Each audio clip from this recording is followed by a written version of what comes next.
Halo Sobat Hidup, kalian tahu gak kisah tentang Kiai Sadrah? Salah seorang penginjil dari Jawa yang memperkenalkan Kristen dengan menggabungkan adat Jawa di dalam pengajarannya. Beginilah kisah hidupnya. Part pertama, Sadrah Surapranoto lahir sekitar tahun 1835 di wilayah Karesidenan Jepara, meskipun sebagian sumber menyebutkan Demak sebagai tempat kelahirannya. Gelar Kiai yang melekat padanya bukanlah sebutan simbolik, melainkan pengakuan atas perjalanan hidupnya sebagai seorang muslim terpelajar yang pernah memiliki pengaruh luas sebelum beralih menjadi pengikut Kristus. Nama kecilnya adalah Raden. Sejak muda ia dikenal sebagai pencari ilmu yang tekun.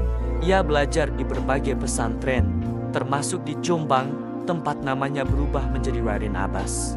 Di sana ia mendalami ilmu agama, perdebatan, dan cara berpikir kritis, bekal yang kelak membentuk metode penginjilannya. Setelah menyelesaikan pendidikannya, Raden Abbas merantau ke Semarang, sebuah kota yang mempertemukannya dengan dunia baru. Di Semarang, ia bertemu seorang penginjil bernama Hoezo dan mulai mengikuti kelas katekisasi.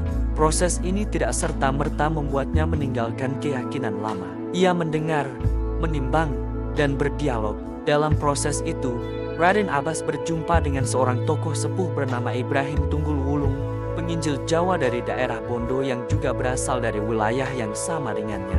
Pertemuan ini menjadi titik balik penting. Raden merasa menemukan figur guru yang mengajarkan iman Kristen tanpa mencabut akar kejawaannya. Ia pun menyatakan diri sebagai murid Tunggul Wulung. Bersama gurunya, Raden pergi ke Batavia.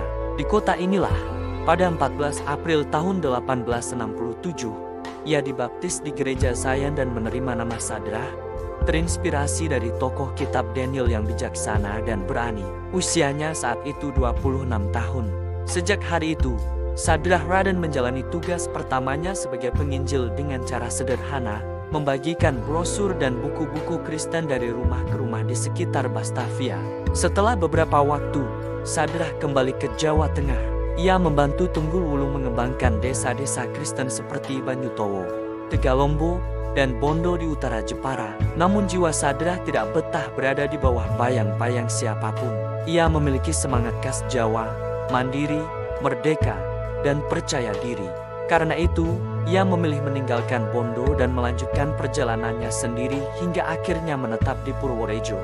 Jangan lupa untuk menonton part kedua ya, Sobat Hidup.